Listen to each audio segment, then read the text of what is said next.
Weekend Dawn on Channel 405. Welcome back. Now, it's estimated that infertility in Africa affects 1 in 6 couples, which means in Southern Africa alone, there are 8 million people who suffer from infertility.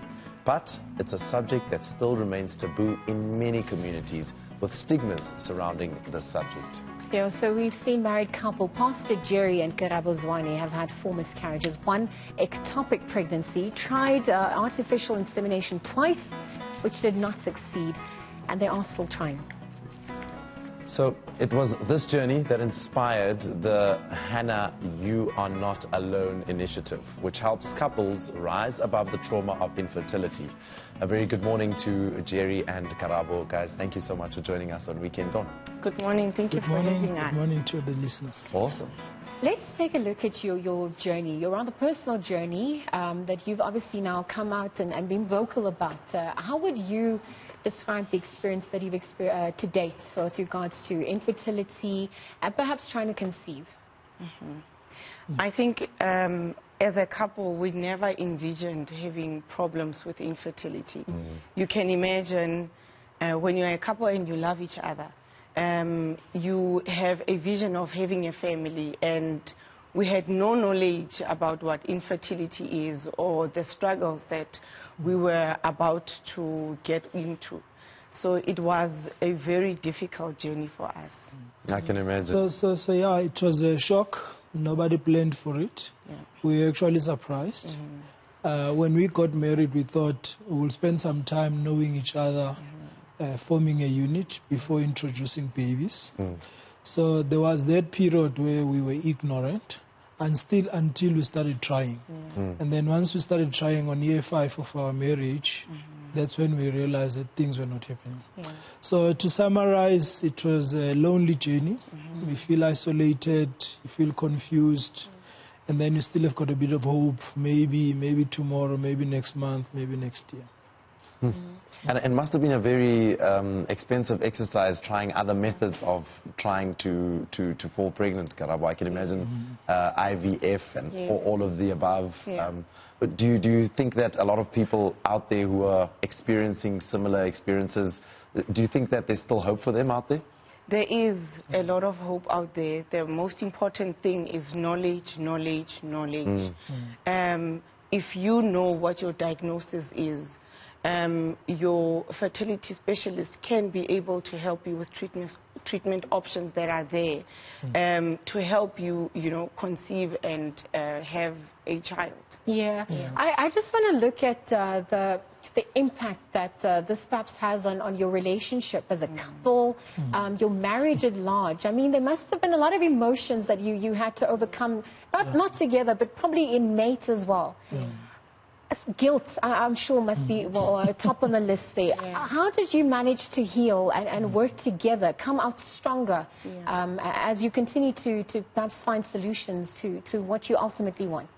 Yeah, I think the pillar of strength in our personal journey was that we were friends, or we based our relationship of coming together as friends.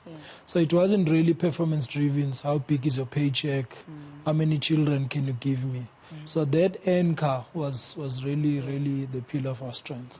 So when we were facing a challenge of not conceiving, a challenge of miscarriages, we knew that we had each other as a big support structure. So our relationship didn't really, take a hit per se, because we were always together. We knew that this was a us thing. It's a common accusation that, if there is no children in a family, it's the wife's problem. But thank God, in our case, we always knew that it was a us thing. So I'm just a contributor as she is. So there is no 80-20, it was a 50-50 chance. So I think that stabilized our relationship. Karabo, how would you describe that, the emotions you went through? It was difficult for me because when we got married, Jerry already had a son. So it sort of put the limelight on me in terms of his family and so on. So they would ask me, what is happening, when is the child coming, and when you are unable to answer questions like that, then it becomes a daunting task to visit family, to be among them, you know, places where people can would enjoy being in the company of family would be a very difficult and emotional task for us, because we would come back with questions. When is the child coming? You guys are getting old. An African family needs a child, and those are questions that I could not answer. Now, in terms of the support that you were for the both of each other, you were also getting support from outside. I mean, there's the family members who do understand, and the friends who do understand. How important is it to have a support structure outside of the relationship as well, to keep you two going and keep you two motivated? Yeah, you go first.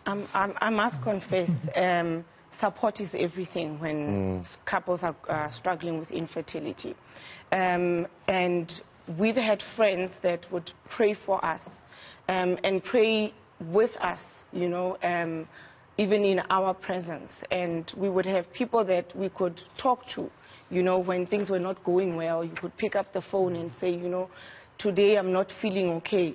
But as well, another twist is having someone that you could talk to when you seem like you have missed your period and you could be excited with.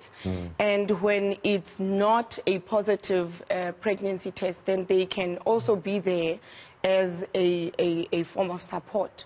So that is very important. Support is vital. You mentioned that at the start of your marriage, you did not really know about infertility and what that meant. So, I mean, walking on this journey that you have together, what's some of the important information that you garnered, that assisted you and that continues to give you hope for the future? Yeah, as Karabo said, you know, it's information. So knowledge is really key. So we relied a lot on medical professionals. So we had doctors that we see regularly. They will check us and they will do the analysis that they required. And most of the tests that was done, that gave us information to say we are both fine. So there is still hope. And then the other one, the obvious one, is just do your own reading. You know, we've got books about this challenge. You can Google information. So there's a lot of help out there. There shows like we're gonna host next week where people can get information. So information is power. I know that's a cliche that's abused, but if you've got information, you've got options. So one of my lines is, when it comes to infertility, ignorance is really not bliss, because you could be sitting in a dark corner somewhere not knowing much, but there is help, there is hope. Now, maybe you want to bring us forward now to Hannah, You Are Not Alone. How did this initiative come about, and what's the aim of Hannah, You're Not Alone? So Hannah, You Are Not Alone is a registered NPO that was started because of the journey that we went through, realizing the lack of information, that we struggled to get information and support as well.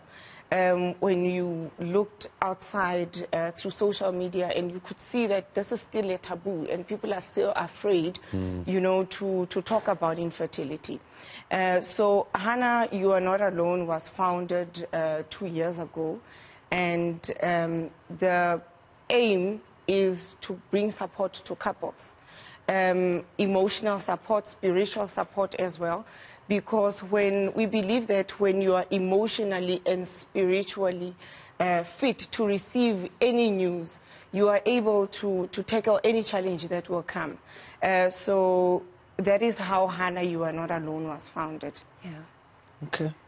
Well, Karabo and Jerry, thank you for joining us and sharing your story, which you know, inspires hope, it heals, and obviously looking forward to what the future prospects have in store for you. But continue to shine your light, and thank you again for sharing your story with us.